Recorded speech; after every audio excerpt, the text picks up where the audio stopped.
Sebelumnya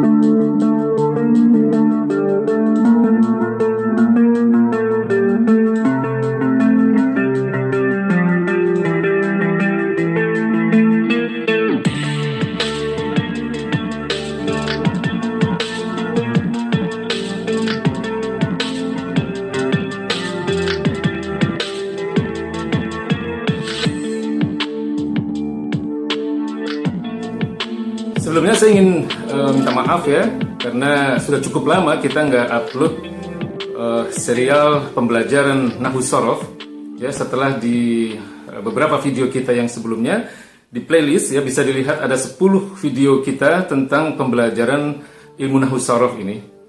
Dari 10 video yang sudah kita upload itu, 5 pertama ya, bagian pertama sampai bagian kelima itu adalah membahas tentang ilmu Nahwu, di mana di situ kita menyampaikan tentang pembagian kata ya, beserta ciri-cirinya dan contoh-contohnya itu di bagian 1 sampai 5. Kemudian di bagian 5 yang kedua, yaitu bagian 6 sampai ke 10, kita mulai bicara tentang ilmu shorf ya, di mana kita di situ sudah mempelajari tentang fi'il atau kata kerja dengan bentuk yang paling sederhana di dalam bahasa Arab, yaitu fi'il madhi sulasi.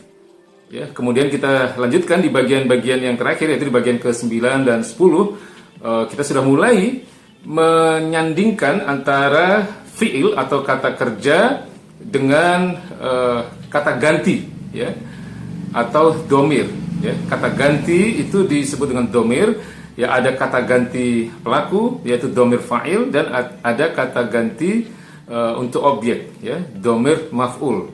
Nah, di bagian yang ke-9 dan 10 itu kita sudah mulai bicara tentang itu. Bagaimana ketika fi'il itu digabungkan dengan kata gantinya. Ya, jadi itu bagian ke-1 sampai ke-10. Ya, sekedar untuk mereview kembali, ilmu Nahwu adalah ilmu yang membahas tentang perubahan pada akhir-akhir kata. Ya, kemudian ilmu shorof adalah ilmu yang mempelajari tentang pola-pola kata ya, dan proses perubahannya. Jadi bagi Anda yang mungkin masih awam, yang masih belum jelas tentang apa itu ilmu Nahwu Shorof, bisa dilihat di playlist kita ya, bisa dilihat di playlist kita bagian 1 sampai 10. Paling tidak dengan melihat itu Anda bisa menggambarkan bagaimana sebenarnya atau apa yang disebut dengan ilmu Nahwu Shorof itu.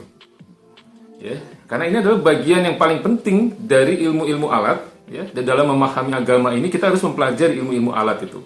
Nah, ilmu Nahwu dan ilmu Shorof adalah cabang dari belasan cabang ilmu dalam bahasa Arab yang merupakan cabang ilmu yang paling dasar ya, yang harus kita pahami sebenarnya sebagai seorang muslim. Ya, karena tidak ada jalan lain bagi kita untuk menguasai atau memahami agama ini dengan benar kecuali dengan mempelajari bahasanya, terutama koidah-koidah ya, dalam bahasa Arab ini. Nah, baik, maka di bagian yang ke-11 ini ya, kita akan kembali membahas tentang ilmu Nahwu. Ya, ilmu Nahwu di bagian yang ke-11 ini kita akan mulai berbicara tentang bagaimana membentuk sebuah kalimat. Ya, penting diketahui bahwa di dalam bahasa Arab ya, kalimat itu disebut dengan jumlah. Ya. Nah, maka pembagian kalimat atau pembagian jumlah di dalam bahasa Arab ini secara umum dibagi menjadi 2. Yang pertama adalah yang disebut dengan jumlah ismiyah. Kemudian yang kedua adalah yang disebut dengan jumlah fi'liyah. Apa itu jumlah ismiyah? Apa itu jumlah fi'liyah? Jumlah ismiyah adalah sebuah kalimat, atau di dalam definisi di dalam kitab Nahwu disebutkan al-jumlatul ismiyah hiya al-jumlah al-mabdu'atu bi ismin. Ya, jumlah ismiyah adalah sebuah kalimat dalam bahasa Arab yang diawali dengan isim. Masih ingat kan apa itu isim? Ya, nah, contoh ya, langsung saja kita ke contoh bagaimana kita membentuk sebuah kalimat atau jumlah ismiyah ini. Isim ada di depan ya. Jadi misalnya yang paling gampang ya, kita bikin contoh al-masjidu kabirun misalnya ya. Masjid itu besar. Nah, al-masjid itu adalah isim ya. Atau al-baitu jamilun jiddan, rumah itu besar sekali. Ya, ini jumlah ismiyah. Al-bait, ya, itu adalah isim. Atau kemudian kalau kita ingin membuat contoh yang terkait dengan seseorang misalnya, ya, Muhammadun ustadzun. Misalnya, Muhammad adalah seorang ustadz. Ya, atau Aliun darisun. Ya, Ali adalah seorang murid. Ya. Atau kalimat yang agak panjang misalnya al-azharu katsiratul anwa'. Ya, al-azharu katsiratul anwa'. Ya, bunga-bunga itu banyak sekali macamnya. Ya, ini contoh-contoh tentang apa yang disebut dengan jumlah ismiyah. Ya, kelompok pertama dari pembagian kalimat dalam bahasa Arab atau pembagian jumlah dalam bahasa Arab. Nah, yang kedua adalah apa yang disebut dengan jumlah fi'liyah. Ya. Definisi menurut kitab Nahwu, ya, jumlah fi'liyah adalah hiya al-jumlatu al-mabdu'atu bi-fi'lin. Ya, jumlah fi'liyah adalah sebuah kalimat yang diawali dengan fi'il. Ya, masih ingat fi'il apa? Ya, fi'il itu kata kerja. Ya, jadi sebuah kalimat yang diawali dengan fi'il itu disebut dengan jumlah fi'liyah. Ya, mudah sekali kalau kita mau bikin contoh. Ya, kataba Aliun ar-risalah misalnya. Ya, Ali menulis surat. Nah, di dalam menerjemahkan, tentu kita akan membuat terjemahan yang lebih enak didengar sesuai dengan struktur bahasa kita, ya, dengan struktur bahasa Indonesia.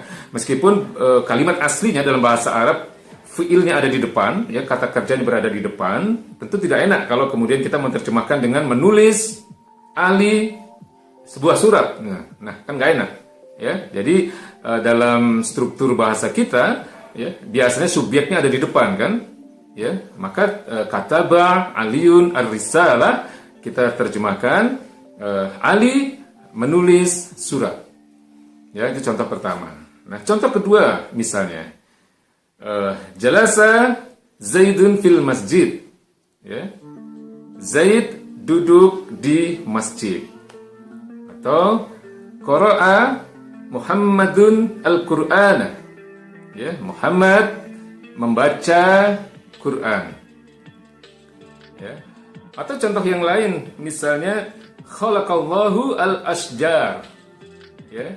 Allah menciptakan pepohonan. Ya. Atau kalau misalnya kita mau bikin dengan fa'il seorang wanita, ya, untuk mengingatkan juga bentuk fi'ilnya akan seperti apa, misalnya zahabat Fatimatu ila suq. Ingat, ya, zahabat bukan zahabat. Ya, Fatimah pergi ke pasar. Ya, zahabat Fatimatu ila suq. Ya, Fatimah pergi ke pasar. Ya, jadi ingat kan kalau fa'ilnya adalah seorang wanita, maka fi'ilnya itu harus ditambah taknis, ya, tak sukun yang menandakan bahwa pelakunya adalah muannas atau wanita. Baik, itulah pengertian tentang jumlah ismiyah dan jumlah fi'liyah. Ya, jadi kesimpulannya bahwa pembagian kalimat atau pembagian jumlah di dalam bahasa Arab secara umum bisa dibagi menjadi dua. Yang pertama adalah jumlah ismiyah, ya, yaitu al-jumlatu al-mabdu'atu bi ismin, ya, sebuah kalimat yang diawali dengan isim. Kemudian yang kedua adalah jumlah fi'liyah, ya, yaitu al-jumlatu al-mabdu'atu bi fi'lin, yaitu sebuah kalimat yang diawali dengan fi'il. Ya, jadi untuk pertemuan kali ini memang tidak terlalu sulit sebenarnya untuk dipahami, ya, pembagian jumlah atau pembagian kalimat di dalam bahasa Arab.